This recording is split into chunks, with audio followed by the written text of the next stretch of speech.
क्या आपको हमेशा चिड़चिड़ापन रहता है, अलर्टनेस प्रॉपर नहीं रहती है, वजन बढ़ना शुरू हो गया है, बॉडी में थकान रहती है? नमस्कार, मैं हूं डॉक्टर प्रीति। मैं एक MBBS ND फिजिशियन हूं और आज की इस वीडियो में मैं आप सभी लोगों से बात करूंगी कि अगर ये आपको दिक्कतें हैं तो इसके लिए आप क्या टेस्ट कराएं। जब भी आप किसी डॉक्टर के पास जाते हैं, डॉक्टर सबसे पहले आपको बोलता है एक्सरसाइज करो और अपना डाइट सही रखो। अच्छी डाइट का मतलब होता है बैलेंस डाइट, प्रॉपर न्यूट्रिशन मिले, प्रोटीन्स अच्छी मात्रा में हो, विटामिन अच्छी मात्रा में हो, मिनरल्स अच्छी मात्रा में हो। ये प्रोटीन्स, विटामिन, मिनरल से मेरा क्या कहने का मतलब है?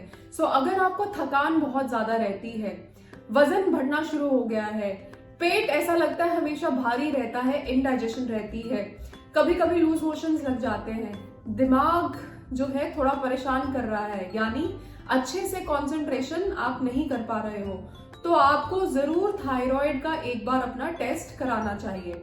बहुत सारे लोगों में हाइपोथायराइडिज्म यानी TSH जब बढ़ना शुरू हो जाता है, थायराइड हार्मोन आपके शरीर में कम होना शुरू हो जाता है, उस स्थिति में आपका बॉडी में इम्बैलेंस होने की वजह से ये सारी दिक्कतें आपको आ सकती हैं। फिर इसके बाद दूसरे जो रीजंस रहते हैं वो है कैल्शियम की कमी, मैग्नीशियम की कमी, विटामिन D की कमी, विटामिन B12 की कमी। अब ये चार जो है बहुत ही ज्यादा जरूरी है। विटामिन D आपको धूप से मिलता है। विटामिन D क्या काम करता है? जो आप दूध से, दही से या किसी भी चीज से कैल्शियम ले रहे हो, वो कैल्शियम बॉडी में एब्जॉर्ब हो, ऐसे ही ना निकल जाए, उसके लिए विटामिन D जरूरी होता है। अगर आपका विटामिन D कम है, फिर आप जितना मर्जी कैल्शियम लेते रहिए, वो एब्जॉर्ब नहीं होगा। सेकेंड इज, अगर आपको कैल्शियम का डेफिशिएंसी है। अब कैल्शियम डेफिशिएंसी आपका ब्लड टेस्ट में टेस्ट नहीं करना है क्योंकि वो नॉर्मल आता है। अगर कैल्शियम आप कम मात्रा में ले रहे हो तो आपको हमेशा बॉडी एक्स लगेगा, वीकनेस बहुत ज्यादा लगेगी।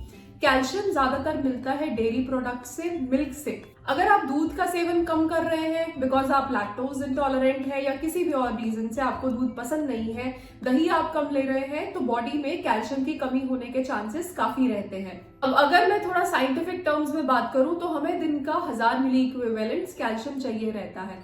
2 ग्लास दूध भी अगर आप पी लेते हो, उससे सिर्फ 400-500 मिली इक्विवेलेंट ही मिलता है। उसके बाद भी 500 तो आपका स्टिल डेफिशिएंट है।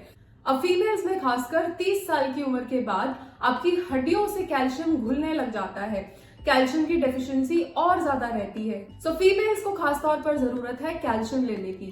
जरूरी नहीं है सप्लीमेंट्स की फॉर्म में, बट नेचुरली भी आप ले सकते हैं। इसके बाद आता है विटामिन B12 डेफिशिएंसी। अब विटामिन B12 डेफिशिएंसी जो हम क्लासिकली बोलते थे, वी यूज्ड टू से कि वेजिटेरियंस में विटामिन B12 की डेफिशिएंसी होती है, बट आजकल हम क्या देख रहे हैं, जो लोग नॉनवेज भी खाते हैं उनका भी विटामिन B12 काफी कम आता है। आपके स्टमक के अंदर, पेट के अंदर एक इंट्रिंसिक फैक्टर होता है, वो इंट्रिंसिक फैक्टर आपका विटामिन B12 की एब्जॉर्प्शन के लिए जरूरी होता है।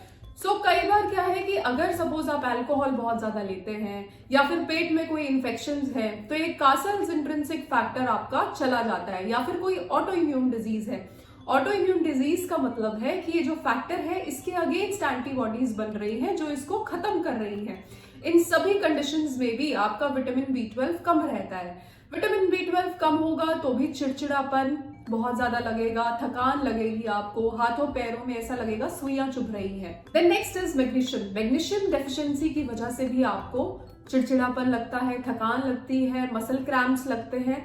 मुझे कमेंट करके जरूर बताइए, आपको इन सभी में से कोई प्रॉब्लम्स होती हैं?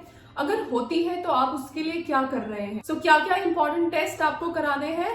थायराइड फंक्शन टेस्ट, अगर वेट गेन हो रहा है और चिड़चिड़ापन, इनडाइजेशन लगता है आपको, vitamin D levels, magnesium levels, calcium levels, और अगर आपको अनीमिया है यानी आयरन प्रोफाइल।